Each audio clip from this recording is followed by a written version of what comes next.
السلام علیکم ورحمۃ اللہ وبرکاتہ۔ نحمدہ و نصلی علی رسول الکریم، اما بعد۔ پیارے بھائیوں، دوستوں، شہزادوں، شہزادیوں، 2 ہجری کے واقعات چل رہے ہیں، اور 2 ہجری میں وہ عظیم الشان معرکہ مسلمانوں اور کافروں کے درمیان برپا ہوا جس کو غزوہ بدر کہتے ہیں، اور یہ اس ہجری کا سب سے اہم ترین اور عظیم ترین واقعہ۔ قرآن نے اس کو یوم الفرقان کہا ہے، کیونکہ اس دن کفر اور اسلام کے درمیان ایک حد فاصل قائم ہوئی تھی۔ اللہ جل شانہ نے کافروں کو ذلیل و رسوا کیا اور مسلمانوں کو عزت عطا فرمائی۔ 17 رمضان المبارک کو جمعے کے دن یہ معرکہ ہوا ہے، اور ہجرت کے صرف 17 ماہ میں اللہ جل شانہ نے فیصلہ فرما دیا، جبکہ مسلمانوں کا مکہ مکرمہ سے نکلنا اس بات کی دلیل تھا کہ ان کے لیے مکہ میں زمین تنگ کر دی گئی تھی، لیکن پھر انہی لوگوں کے ساتھ جنگ آئی اور رسوا کن شکست سے اللہ جل شانہ نے کفر کو دوچار کیا۔ اس معرکے میں انصار مدینہ کا بہت بڑا کردار ہے، جس کی وجہ سے انصار کو یہ فضائل حاصل ہوئے اور ان کو نبی کریم صلی اللہ علیہ وسلم کی خصوصی توجہات و دعائیں ملی، حتیٰ کہ نبی کریم صلی اللہ علیہ وسلم نے مدینہ منورہ کو ایسی عزت عطا فرما دی کہ اس کو ہمیشہ کے لیے اپنا وطن بنا گیا۔ آج بھی مدینہ کا پورا نام مدینہ الرسول ہے۔ مدینہ تو عربی میں شہر کو کہتے ہیں، لیکن شہر کو آپ صلی اللہ علیہ وسلم نے اپنا شہر قرار دے دیا، جو ظاہر ہے کہ نہ تو اس کے موسموں کی وجہ سے، نہ اس کے پہاڑوں کی وجہ سے، نہ اس کی مٹی کی وجہ سے، اور نہ اس کے باغوں کی وجہ سے، بلکہ آپ صلی اللہ علیہ وسلم نے اگر مدینہ کو اپنا شہر قرار دیا تو وہ صرف اور صرف اس کے باشندوں کی وجہ سے، یعنی انصار مدینہ کی وجہ سے، جنہوں نے آپ صلی اللہ علیہ وسلم پر اپنی جان اور اپنا مال قربان کرنے کی وہ لازوال داستان رقم کی کہ رہتی دنیا تک ان کی مثال نہیں مل سکتی۔ ہوا یہ کہ 2 ہجری کے رمضان میں کے شروع میں نبی کریم صلی اللہ علیہ وسلم کو اطلاع ملی کہ ابو سفیان، جو بعد میں صحابی بنے، وہ شام سے ایک تجارتی قافلہ لے کر مکہ واپس جا رہے ہیں۔ صحابہ کرام کو اس بات کا پتہ تھا، کیونکہ مکہ مکرمہ سے شام جانے کا جو راستہ تھا وہ مدینہ کے قریب سے گزرتا تھا، تو آپ صلی اللہ علیہ وسلم نے اس قافلے پر حملے کا فیصلہ فرمایا، اور یہ آپ کا اقدام تھا، اوفینس تھا۔ اچھا، معذرت خواہ مسلمان اس پر بڑے پریشان ہوتے کہ آپ صلی اللہ علیہ وسلم کے ان اقدامات کی کیا توجہ کریں۔ وہ یہ سمجھتے ہیں کہ جہاد صرف دفاعی ہوتا ہے، یعنی ڈیفینسو ہوتا ہے، لہٰذا ان کو سمجھ نہیں آتا کہ اس کی کیا توسیع کریں، کہ حضور صلی اللہ علیہ وسلم نے یہ حملہ کیوں کیا،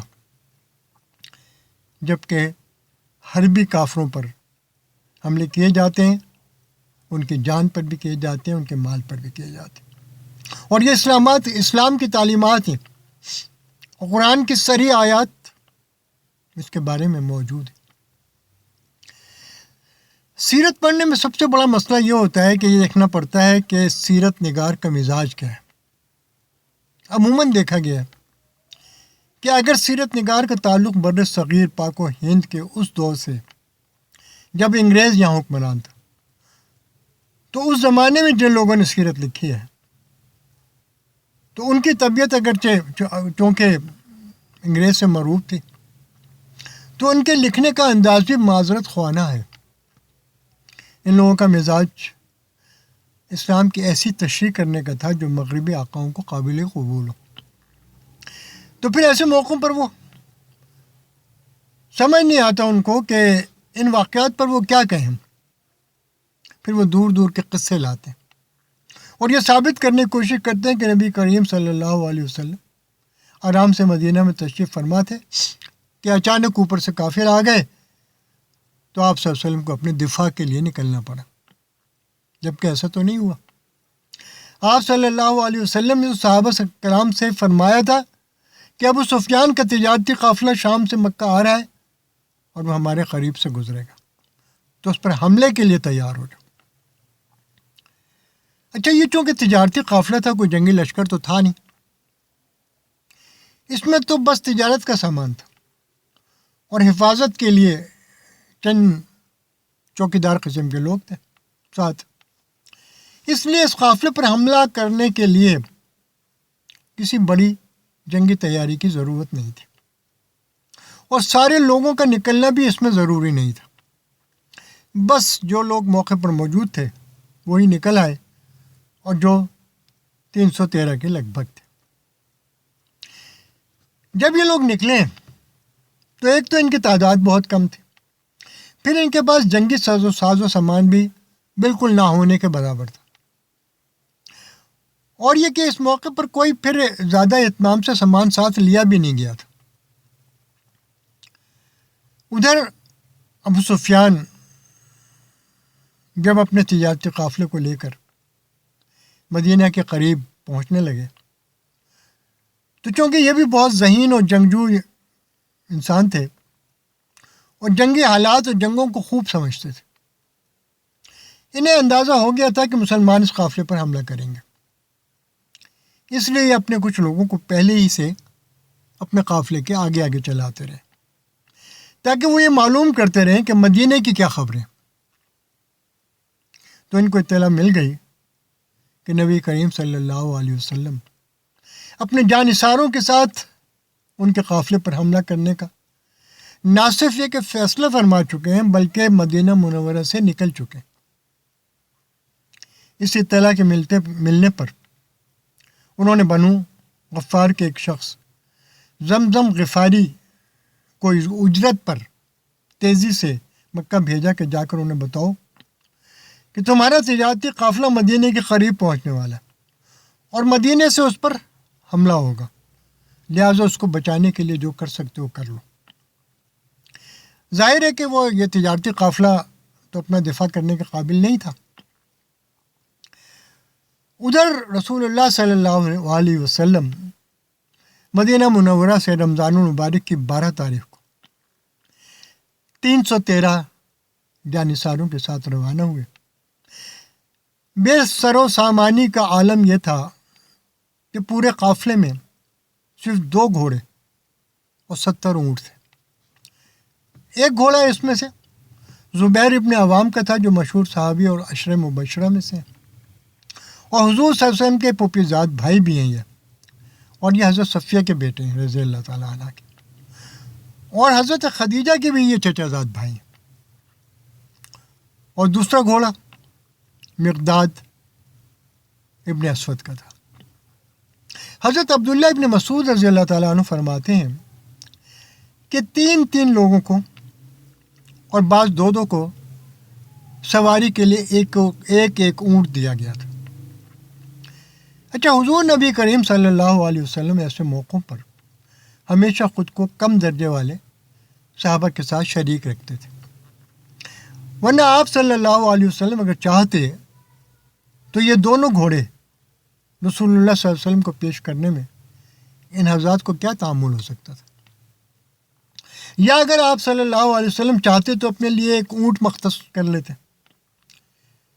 جبکہ آپ کی اپنی اونٹنی بھی سواری کے لیے ساتھ موجود تھی، لیکن آپ صلی اللہ علیہ وسلم نے اپنے ساتھ بھی 2 بندے سیدنا علی مرتضیٰ رضی اللہ تعالیٰ عنہ اور حضرت ابو لبابہ رضی اللہ تعالیٰ عنہ کو شریک کیا کہ ہم تینوں باری باری اس اونٹ پر بیٹھیں گے۔ اچھا، ان دونوں نے حضور نبی کریم صلی اللہ علیہ وسلم سے عرض کی کہ یا رسول اللہ صلی اللہ علیہ وسلم، آپ اونٹ پر تشریف رکھیں، ہم ساتھ پیدل چلیں گے۔ یہ دونوں ہی جوان تھے اور حضرت علی کی تو ابھی شادی بھی نہیں ہوئی تھی، اور حضور نبی کریم صلی اللہ علیہ وسلم کی عمر مبارک اس وقت تقریباً 55 سال تھی. تو آپ صلی اللہ علیہ وسلم نے ان کی اس پیشکش کے جواب میں 2 باتیں ارشاد فرمائیں. آپ صلی اللہ علیہ وسلم نے فرمایا کہ تم مجھے سوار کر کے خود پیدل چلنا چاہتے ہو اللہ تعالیٰ سے اجر لینے کے لیے، تو میں بھی اللہ کے اجر سے تمہاری طرح بے نیاز نہیں ہوں. اور فرمایا کہ شاید تم لوگ مجھے میری عمر کی وجہ سے کمزور سمجھتے ہو، تو میں تم سے کمزور نہیں ہوں، میں چل سکتا ہوں. اور آپ صلی اللہ علیہ وسلم نے ان کی اس پیشکش کو قبول نہیں فرمایا اور باری باری یہ تینوں اس اونٹ پر سوار ہوتے رہے. پھر جب آگے چلے تو آپ صلی اللہ علیہ وسلم نے اپنے لشکر کے 3 حصے کیے، جیسا کہ اس زمانے میں ہوتا تھا، یعنی میمنہ، میسرہ اور قلب. قلب جو ہے وہ درمیانی حصے کو کہتے ہیں، میمنہ دایاں حصہ ہوتا ہے اور میسرہ بایاں حصہ. رسول اللہ صلی اللہ علیہ وسلم نے ایک حصے کا جھنڈا سیدنا علی مرتضیٰ رضی اللہ تعالیٰ عنہ کو عطا فرمایا، دوسرے حصے کا جھنڈا سیدنا مصعب ابن عمیر رضی اللہ تعالیٰ عنہ کو عطا فرمایا، اور تیسرے حصے کا جھنڈا ایک انصاری صحابی کو عطا فرمایا. اچھا، نبی کریم صلی اللہ علیہ وسلم کی ایک پھوپھی تھی مکہ میں جن کا نام عاتکہ تھا. عاتکہ مسلمان ہوئی نہیں یا نہیں، سیرت نگاروں کی دونوں آراء ہیں ان کے بارے میں. بعض حضرات کہتے ہیں کہ مسلمان ہو کر مدینہ آ گئی تھیں، جبکہ کچھ حضرات کی رائے ہے کہ مسلمان نہیں ہوئی تھی. اچھا، انہوں نے اس دوران مکے میں خواب دیکھا کہ ایک شخص اونٹ پر سوار آیا ہے اور ابطح میں اپنے اونٹ کو بٹھا کر با آواز بلند یہ پکار رہا ہے کہ اے غدارو، نکلو اپنے قتل گاہوں کی طرف 3 دن کے اندر. یعنی وہ مکہ کے لوگوں کو کہہ رہا ہے کہ اے نبی صلی اللہ علیہ وسلم کے غدارو، 3 دن کے اندر نکلو اس جگہ کی طرف جہاں تم نے جا کر قتل ہونا ہے. اور لوگ اس کے گرد جمع ہو گئے. پھر یہ بیت اللہ میں گیا اور وہاں جا کر بھی اس نے یہی آواز لگائی کہ اے غدارو، 3 دن کے اندر اندر اپنے قتل گاہوں کی جانب کوچ کرو. اور پھر یہ شخص حرم کے پیچھے، بالکل پیچھے جو پہاڑ ہے جبل ابی قبیس، جس پر آج کل شاہی محلات بنے ہوئے ہیں، اس پر چڑھ گیا. اور وہاں جا کر اس نے پھر یہ آواز لگائی کہ اے غدارو، اپنے قتل گاہوں کی جانب 3 دن کے اندر نکلو. اور اس کے بعد اس نے اس پہاڑ پر سے ایک بہت بڑی چٹان نیچے مکہ کی جانب لڑکا دی. جب وہ چٹان نیچے آ کے گری تو ٹکڑے ٹکڑے ہو گئی، اور اس کے ٹکڑے مکہ کے ہر گھر کے اندر جا کر گرے. اچھا، ابھی ابو سفیان کا وہ قاصد جو انہوں نے حملے کی اطلاع دینے کے لیے بھیجا تھا، مکہ نہیں پہنچا تھا. تو عاتکہ نے اپنا یہ خواب اپنے بھائی حضرت عباس رضی اللہ تعالیٰ عنہ کو سنایا. عباس رضی اللہ تعالیٰ عنہ عبد المطلب کے بیٹے، حضور نبی کریم صلی اللہ علیہ وسلم کے چچا تھے، اور ابھی مسلمان نہیں ہوئے تھے. اور یہ مشرکین مکہ کی طرف سے بدر میں شریک بھی ہوئے تھے اور گرفتار ہو گئے تھے. تو عاتکہ نے ان کو اپنا خواب سنایا اور کہا کہ اس کا کسی سے ذکر نہ کرنا، کیونکہ خواب اچھا نہیں ہے اور بڑا عجیب سا ہے. اچھا، حضرت عباس کی عتبہ کے بیٹے ولید کے ساتھ بڑی دوستی تھی. انہوں نے یہ خواب ولید کو سنا دیا اور کہا کہ میری بہن عاتکہ نے یہ خواب دیکھا ہے اور پتہ نہیں کیا تعبیر ہوگی اس کی. ولید نے جا کر یہ خواب اپنے باپ عتبہ کو سنا دیا، اور جب عتبہ کو پتہ چل گیا تو پھر سارے مکہ کو پتہ چل گیا. اور چلتے چلتے یہ بات اس چوپال تک پہنچی جہاں مشرکین مکہ کے سردار بیٹھا کرتے تھے اور جسے دار الندوہ کہتے. وہاں ابو جہل بھی بیٹھا ہوا تھا. تو کسی نے یہ خواب ابو جہل کو سنایا اور کہا کہ عاتکہ نے یہ خواب دیکھا ہے. اتنے میں حضرت عباس اس مجلس کے اندر پہنچے تو ابو جہل ان سے کہتا ہے کہ عباس، ہم تمہارے خاندان کے مردوں کی نبوت سے تو پہلے ہی تنگ تھے. یعنی اس نے نبی کریم صلی اللہ علیہ وسلم کی طرف اشارہ کیا. اور کہتا ہے کہ اب تمہاری عورتوں کو بھی خواب آنا شروع ہو گئے. یعنی یہ تم لوگوں نے کیا باتیں شروع کی ہوئی ہیں؟ کوئی نبی بن گیا اور کسی کو خواب آ رہے ہیں. اس نے بات بڑے طنزیہ انداز میں کہی، لیکن ابھی اس نے بات کی ہی تھی کہ ابو سفیان کا قاصد زمم غفاری مکہ میں داخل ہو گیا. اچھا، اس زمانے کے رواج کے مطابق کسی انتہائی اہم خبر کے بارے میں لوگوں کی توجہ اپنی جانب مبذول کرنے کے لیے اپنا گریبان پھاڑ دیا جاتا تھا اور اونٹ کی ناک چیر دیتے تھے.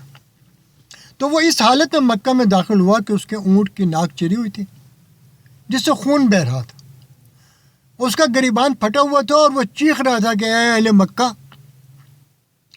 نکلو اپنے قافلے کو بچانے کے لیے جو شام سے آ رہا ہے اور مسلمان اس پر حملہ کرنے والے ہیں. دوڑو اور جلد از جلد اس کی خبر لو. اس خبر کا پہنچنا تھا کہ پورا مکہ میں ہلچل مچ گئی، اس لیے کہ قریش کا کوئی مرد اور عورت ایسا نہیں تھا جس نے اپنی ساری جمع پونجی اور سرمایہ اس قافلے میں نہ لگایا ہوا. اچھا، یہ جو تجارتی قافلہ ابو سفیان رضی اللہ تعالیٰ عنہ کی سربراہی میں شام سے آ رہا تھا اور جس میں مکہ مکرمہ کے تقریباً سبھی لوگوں کا پیسہ لگا ہوا تھا، سیرت نگاروں نے سونے کی بہت بڑی بڑی مقداریں اس میں ذکر کی اور دینار جو خالص سونے کا سکہ ہوتا تھا اس کا ذکر کیا کہ اتنا پیسہ مکہ والوں کا اس تجارتی قافلے میں لگا ہوا تھا اور جو اب بہت بڑے منافع کے ساتھ مکہ واپس آ رہا تھا. تو ظاہر ہے کہ لوگوں کا ایک اجتماعی مفاد اس قافلے سے وابستہ تھا. ہر ایک کو فکر تھی کہیں اس کا سرمایہ لوٹ نہ جائے، تو بڑے زور شور سے تیاری ہوئی اس قافلے کو بچانے کے لیے. قریش ابو جہل کی سربراہی میں نہایت کر و فر، سامان عیش و طرب کے ساتھ گانے بجانے والی عورتوں، طبلوں اور طبلچیوں کو لے کر خوب اکڑتے اور اتراتے ہوئے مدینے کی جانب روانہ ہوئے،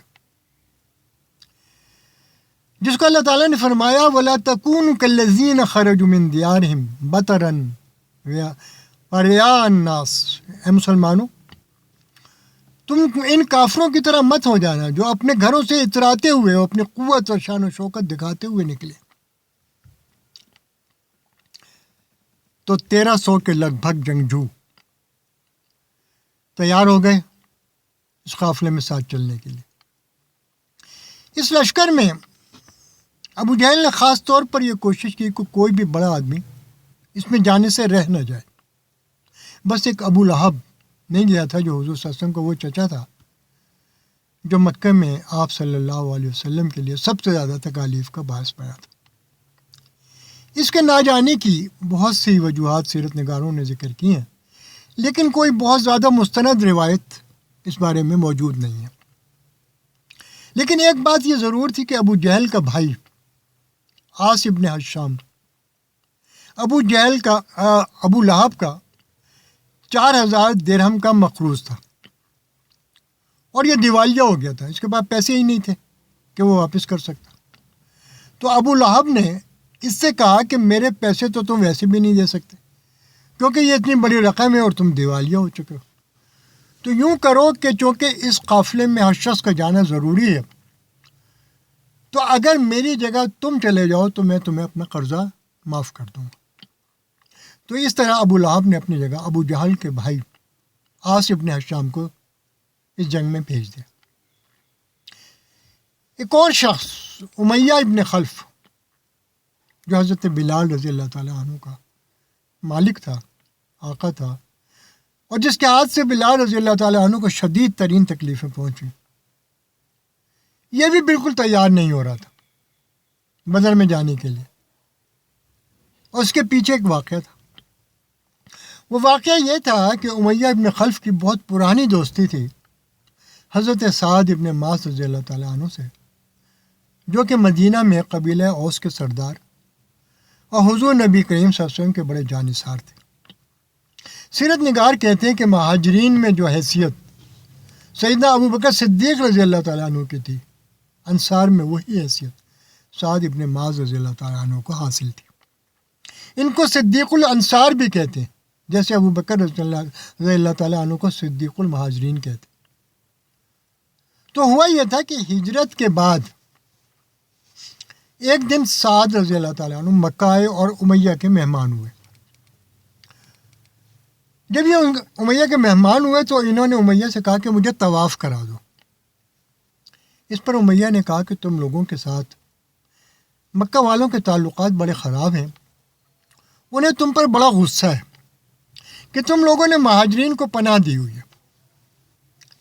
تو امیہ کہتا ہے کہ ایسا کریں گے کہ دوپہر کے وقت جب چلچلاتی دھوپ ہوگی اس وقت نکلیں گے، تاکہ اس وقت وہاں پر کوئی اور نہ ہو، اور میں تمہیں طواف کرا کر لے آؤں گا۔ تو یہ طواف کے لیے عین دوپہر کے وقت بیت اللہ گئے، اور حضرت سعد ابن معاذ رضی اللہ تعالیٰ نے طواف شروع کر دیا۔ جب طواف شروع کیا تو اچانک ایک چکر میں ابو جہل سامنے آ گیا، وہ بدبخت بھی اتفاق سے وہاں موجود تھا۔ اس نے جب حضرت سعد رضی اللہ تعالیٰ عنہ کو طواف کرتے دیکھا تو آگ بگولا ہو گیا، اور پھر ساتھ میں جب امیہ کو دیکھا تو سمجھ گیا کہ چونکہ ان کی پرانی دوستی ہے تو یہ ان کا میزبان ہے۔ تو ابو جہل امیہ کو کہتا ہے کہ تمہیں شرم نہیں آتی کہ تم مکہ میں ان لوگوں کے میزبان بنے ہوئے ہو جنہوں نے یثرب میں ہمارے بگوڑوں کو پناہ دی ہوئی ہے؟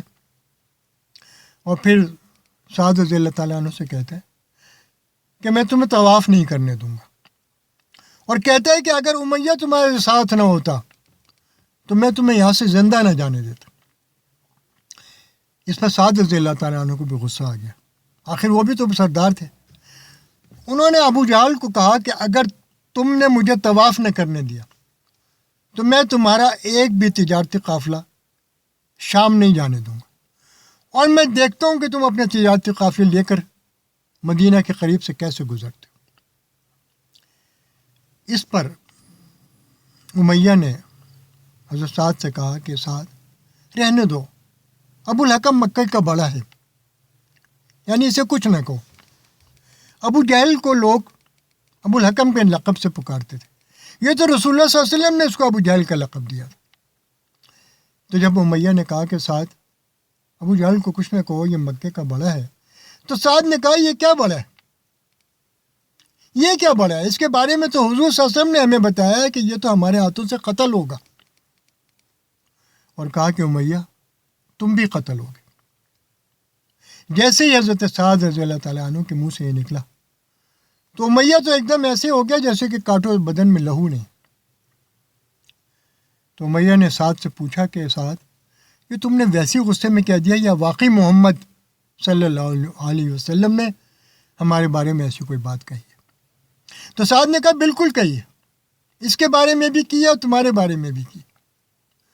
تو اس پر امیہ نے پوچھا کہ میں کہاں اور کب مارا جاؤں گا؟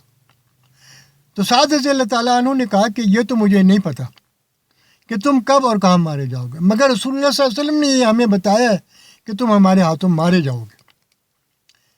تو امیہ جب واپس گھر آیا تو اس نے اپنی بیوی سے کہا کہ آج جو بات مجھے پتہ چلی ہے اس کے بعد مجھے نہیں لگتا کہ میں زندہ رہوں گا، کیونکہ محمد صلی اللہ علیہ وسلم کو ہم نے 53 سال اپنے درمیان دیکھا ہے اور آج تک ان کی کبھی کوئی بات غلط نہیں ہوئی۔ سیرت نگاروں نے لکھا ہے کہ سنتے ہی امیہ کی ایسی حالت ہو گئی تھی جیسے ابھی اس کا پیشاب نکل جائے گا، وہ یہ خوف سے تھر تھر کانپ رہا تھا۔ تو جب بدر میں جانے کا وقت آیا تو امیہ کے ذہن میں یہ بات تھی جو سعد ابن معاذ نے اس کو کہی تھی، اسے یقین تھا کہ اگر میں وہاں گیا تو ضرور مارا جاؤں گا۔ تو اس نے نہ جانے کے لیے بڑے بہانے کیے، مگر ابو جہل اس کے پیچھے لگا ہوا تھا۔ امیہ نے اسے بہت کہا کہ میں نہیں جا سکتا، لیکن ابو جہل نے کہا کہ امیہ چاہے کچھ بھی ہو جائے تمہیں تو جانا پڑے گا، کیونکہ تمہارا شمار مکے کے بڑے سرداروں میں ہوتا ہے، اگر تم نہ گئے تو یہ سارے نوجوان جن کو ہم نے تیار کیا ان کو ہم کیا جواب دیں گے، اور ان کو ہم پھر کیسے اپنے ساتھ لے کے جائیں گے۔ لیکن پھر بھی جب ابو جہل نے یہ دیکھا کہ امیہ کسی طرح بھی جانے کے لیے راضی نہیں ہو رہا تو وہ امیہ سے کہتے ہیں کہ اچھا ہم ایک کام کرتے ہیں، اور وہ یہ کہ میں نے اپنے لیے ایک بڑا زبردست قسم کا گھوڑا تیار کیا ہے، اور وہ گھوڑا کیا ہے؟ بس یوں سمجھو کہ بجلی ہے. میں اپنا وہ گھوڑا تمہیں دیتا ہوں کہ اگر تمہیں کہیں بھی کوئی خطرہ محسوس ہو تو تم اس پر بیٹھ کر مکہ بھاگ آنا. تو اس طرح ابو جہل نے بالآخر امیہ کو جانے کے لیے تیار کر لیا. امیہ گھر آیا اور بیوی سے کہا کہ سامان تیار کرو، میں جا رہا ہوں.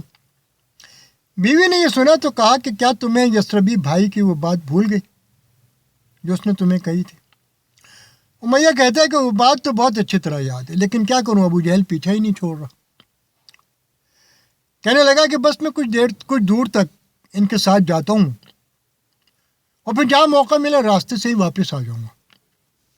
لیکن راستے سے واپس آنے کی قسمت میں کہاں تھا. اسے تو وہاں پہنچنا تھا یا رسول اللہ صلی اللہ علیہ وسلم نے فرمایا تھا کہ یہ لوگ آئیں گے اور یہاں مارے جائیں گے. تو خیر ادھر نبی کریم صلی اللہ علیہ وسلم نے بیرابی امبا پہنچ کر جو مدینہ سے 1 میل کے فاصلے پر ہے اپنے لشکر کا جائزہ لیا اور جو کم عمر صحابہ تھے ان کو وہاں سے واپس فرما دیا جن کی عمریں 14 سال سے کم تھیں. پھر مقام روحہ پر پہنچ کر ابو لبابہ بن منظر بن عبد منظر ان کو مدینہ کا حاکم مقرر فرما کر انہیں وہاں سے واپس بھیج دیا. روحہ وہ مشہور کنواں ہے جس کے بارے میں حدیث شریف میں آتا ہے کہ 70 سے زیادہ انبیاء علیہ السلام نے اس کنویں سے پانی پیا. اس کنویں کا پانی بہت سی بیماریوں کے لیے شفا ہے اور کہا جاتا ہے کہ خاص طور پر پیٹ کے امراض کے لیے. پھر اس کے بعد آپ صلی اللہ علیہ وسلم نے اگلا پڑاؤ صفرا کے مقام پر کیا. جب آپ صلی اللہ علیہ وسلم یہاں پہنچے تو 2 صحابہ کرام بس رضی اللہ تعالیٰ عنہ اور عدی رضی اللہ تعالیٰ عنہ کو آپ صلی اللہ علیہ وسلم نے خبریں لانے کے لیے بھیجا. انہوں نے آ کر بتایا کہ ابو جہل 1300 لوگوں کے لشکر جرار کو لے کر پوری تیاری کے ساتھ مکہ مکرمہ سے نکل چکا ہے. تو جب یہ خبر رسول اللہ صلی اللہ علیہ وسلم کو ملی تو اب نوعیت مکمل طور پر تبدیل ہو گئی، کیونکہ یہ 313 صحابہ تو نکلے تھے ابو سفیان کے تجارتی قافلے پر حملے کے لیے، جس میں کوئی جنگی ساز و سامان تو تھا نہیں، بس چند محافظ ساتھ تھے، اور ادھر ان کی تیاری بھی اسی نوعیت کی تھی. تو اب صحابہ کرام کی اس مختصر جماعت کے سامنے 2 ہی صورتیں تھیں کہ یا تو وہ مکہ واپس چلے جائیں اور اپنا ارادہ موقوف کر دیں. لیکن اس بات کی بھی کیا ضمانت ہے کہ ان کے مدینہ منورہ جانے کی خبر سن کر ابو جہل بھی وہاں سے واپس چلا جائے. زیادہ ممکن یہی تھا کہ وہ لوگ یہ کریں گے کہ چونکہ حضور نبی کریم صلی اللہ علیہ وسلم اپنے ساتھیوں کو لے کر مدینہ واپس چلے گئے تو ہم جا کر مدینہ پر حملہ کر دیں. ایسے موقعوں پر آپ صلی اللہ علیہ وسلم کی عادت تھی مشورہ کرنے. تو آپ صلی اللہ علیہ وسلم نے صحابہ کرام سے مشورہ کیا. آپ صلی اللہ علیہ وسلم نے فرمایا کہ پہلے تو صرف یہ ایک چھاپہ مار کارروائی تھی، لیکن اب صورتحال بدل گئی ہے اور اب آ گئی یہ جنگ، اور جنگ بھی بڑی سخت آ گئی، اور ہم صرف 313 ہیں اور ہمارے پاس جنگی ساز و سامان بھی نہ ہونے کے برابر ہے، جبکہ ہمارے مقابلے میں 1300 جنگجو ہیں جو پوری طرح سے پورے جنگی ساز و سامان سے لیس ہیں. اس پر حضرت ابوبکر صدیق رضی اللہ عنہ کھڑے ہوئے. انہوں نے نہایت خوبصورتی کے ساتھ اظہار جانثاری فرمایا اور دل و جان سے اطاعت کے لیے کمر بستہ ہو گئے. پھر ان کے بعد حضرت عمر رضی اللہ عنہ کھڑے ہوئے، انہوں نے بھی انتہائی دل و جان سے اظہار جانثاری فرمایا. پھر ان کے بعد مقداد ابن اسود کھڑے ہوئے اور کہا کہ یا رسول اللہ صلی اللہ علیہ وسلم، جس چیز کا اللہ پاک نے آپ کو حکم دیا ہے آپ اس کو انجام دیجیے، ہم سب آپ کے ساتھ ہیں. اور کہا کہ خدا کی قسم ہم بنی اسرائیل کی طرح ہرگز یہ نہیں کہیں گے کہ اے موسیٰ تم اور تمہارا رب جا کر لڑو، ہم یہاں بیٹھے، بلکہ ہم ان کے برخلاف یہ کہیں گے کہ آپ صلی اللہ علیہ وسلم و آپ کا پروردگار جہاں جہاد اور قتال کرے گا ہم بھی آپ صلی اللہ علیہ وسلم کے ساتھ وہاں جہاد و قتال کریں گے. یہ الفاظ ابن اسحاق کی روایت کے اور بخاری کی روایت میں ہے کہ ہم آپ صلی اللہ علیہ وسلم کے دائیں اور بائیں آگے اور پیچھے سے لڑیں گے. راوی حدیث عبداللہ ابن مسعود رضی اللہ تعالیٰ عنہ فرماتے ہیں کہ میں نے اس وقت دیکھا رسول اللہ صلی اللہ علیہ وسلم کا چہرہ فرط مسرت سے چمک اٹھا. ابن اسحاق کی روایت میں ہے کہ نبی کریم صلی اللہ علیہ وسلم نے مقداد بن اسود کے لیے دعائے خیر فرمائی، مسند احمد میں، باسناد حسن مروی ہے۔ رسول اللہ صلی اللہ علیہ وسلم کے تمام اصحاب نے متفقہ طور پر کہا کہ یا رسول اللہ صلی اللہ علیہ وسلم، ہم بنی اسرائیل کی طرح ہرگز نہیں کہیں گے، ہم ہر حال میں آپ کے ساتھ۔ لیکن باوجود اس یقین دہانی کے آپ صلی اللہ علیہ وسلم نے تیسری بار پھر یہی ارشاد فرمایا، اے لوگوں مجھے مشورہ دو۔ تو اس پر انصار کے سردار سعد ابن معاذ رضی اللہ تعالیٰ عنہ حضور صلی اللہ علیہ وسلم کی منشا مبارک کو سمجھ گئے۔ وہ عرض کی یا رسول اللہ صلی اللہ علیہ وسلم، شاید آپ کا روح سخن انصار کی طرف ہے۔ آپ صلی اللہ علیہ وسلم نے فرمایا ہاں۔